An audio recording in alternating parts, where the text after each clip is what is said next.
Hi everyone, welcome to another tutorial. I wanted to make what is called a Christmas rose, and I thought it was aptly named because Christmas is coming up, although it doesn't look like your traditional rose, but it's still a really pretty flower. I thought it'd be great for the holidays, and this is my take on it with using cardstock paper to make it. One thing before I begin, I have had having some skin issues with my right hand, and I have fairly limited use of it, so I'm going to try to keep my right hand out of the video as much as I can. If it looks weird, that's probably why. And so I will just jump right into this tutorial. For this tutorial, I'm using two different types of petals. I have template 15 here, which is this squat looking petal. I have 5 pieces of this in the 8-inch width, and I will edit in the height for you, but essentially this is what the petal looks like, so template 15. And then also template number 17, which I haven't put out yet. I am going to be using it for a new type of daisy. If you've seen my template number 7 daisy video, I used a different, more pointy petal, and this shape was requested, and I thought it'd be better for a daisy than what I used there. So I will be making another video using this petal, but I'm using it here also as well. So I had 5 sheets or 5 pieces of this template 15. I have 20 pieces of this template number 17 petal. And then I also have a 5-inch wide green circle for the center, and this 8-inch wide circle for the base. And I've had trouble in the back in the past where the background is white and the flower is also white, so hopefully there's enough of a contrast with this mat behind it so that you can see what the flower looks like without it blending too much into the background.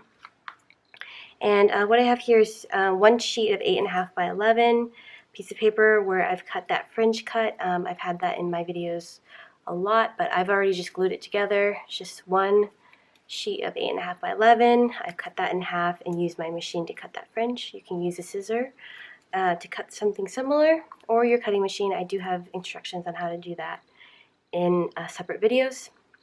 And the new thing for the center here is this cut here. I will be making a video on how to make this as well, more so for the silhouette cameo because that's what I have, but I'll try to learn how to make it for the Cricut and a video for that as well, because it's really not that difficult, but you can see that it's a nice addition to template centers because they have these stamens. The reason why it's curled is because my mat, the way that I pulled it off, it came off that way, so it's curled a little bit, but if yours doesn't come curled later, you can just curl it with some sort of tool. If you don't have access to this, then you could just use strips of paper without having it like this, but what I'm saying is you could take half a piece of paper and then just cut lines on it and then just create some sort of fringe that it'll look similar. I also got a new camera, so I am adjusting to how to film with this. But to get started, I've prepped most of my petals just for to make the video considerably shorter, but the process is the same as with any of my other videos. So with template 15, this petal here, I want to cut a line about 2 inches in the middle, and then I just want to take a little bit of glue and then glue the 2 flaps together. Now I want the petal to lay flat quite a bit, so I've only overlapped it slightly, so maybe a ½ an inch or so. If you had overlapped it too much, the petal will stand upright a lot more. For the template 17 flower, I'm going to cut this about 3 inches, maybe 2.5 inches. And I'm also going to do the same with the overlap. It's going to just be very slight. I could overlap it more, and you can see how the petal is more upright there, but I want just a slight lift in the petal.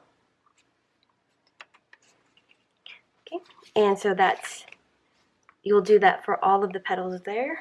This is for the center, so I'll put that off to the side for now. And I'll start with my largest petals. So with template 15, those petals, essentially, I could use a pentagon base, but I prefer to use a circle base here.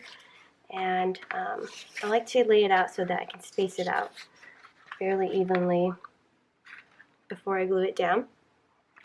So starting with the first petal, I'm going to add glue to just the left side of this petal. And I want to put it about an inch into the circle base, but I want to keep this side free so I could tuck this last petal here underneath later on when I get to it. So with this second petal, I can glue it down. I can add glue to both sides of the petal.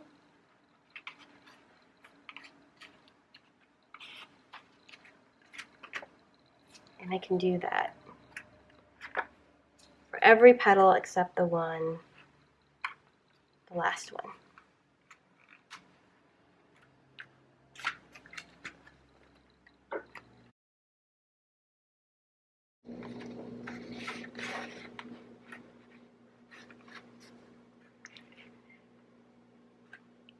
So with this last petal, you can add glue to the entire portion on the bottom, but you will tuck it underneath that first petal.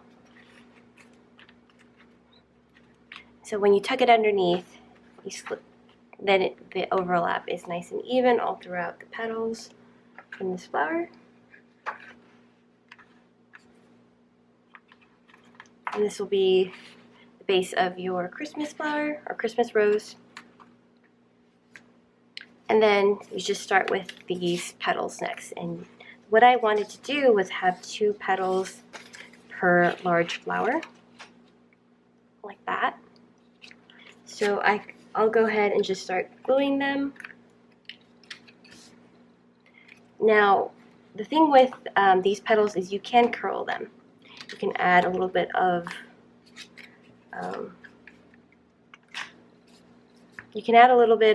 a curl to either side in whichever way that you want. I will leave an image somewhere of what the inspiration for this flower looked like, because in other Christmas roses you actually don't have to add in this petal here. It's simply these petals that I glued originally. But I thought that this was a nice touch rather than just a basic white flower.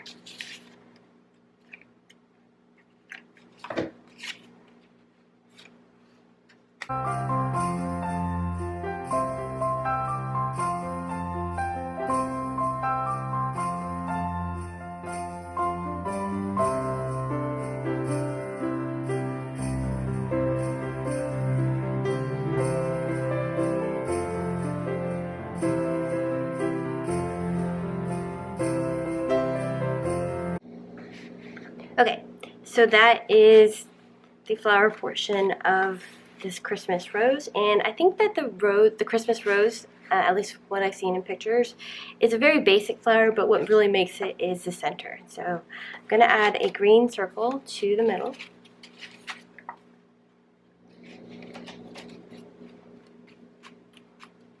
And then with my French pieces, I will start rolling them and gluing them together so that I can get that center. So I'll go ahead and do that. I'll probably fast forward it through, but you'll see the process.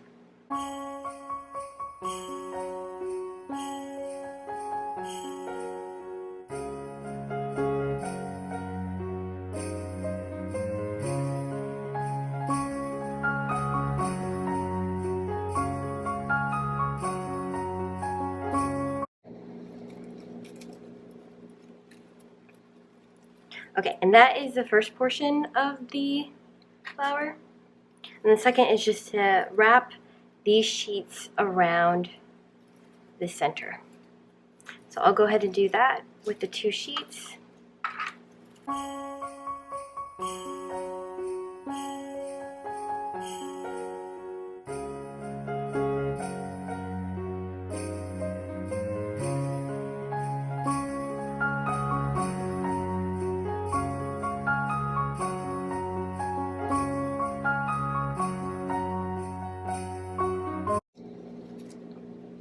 All right. So now that I'm finished gluing the center together, you can see how I could have gone with a larger centers to cover up this circle underneath, but actually I wanted it to poke through. I don't want it to completely cover, I didn't want the center to completely cover that green center. And I'm just going to glue that in the middle. And there you go, that is the Christmas rose. I do have another template for the poinsettia flower here. Obviously the poinsettia is a lot smaller, so either you could adjust the poinsettia to be bigger or you can adjust the Christmas rose to be smaller. Either way, I think a large wall of this would be lovely for a display somewhere, you know, in a home or anywhere that you'd like. I'll put this off to the side.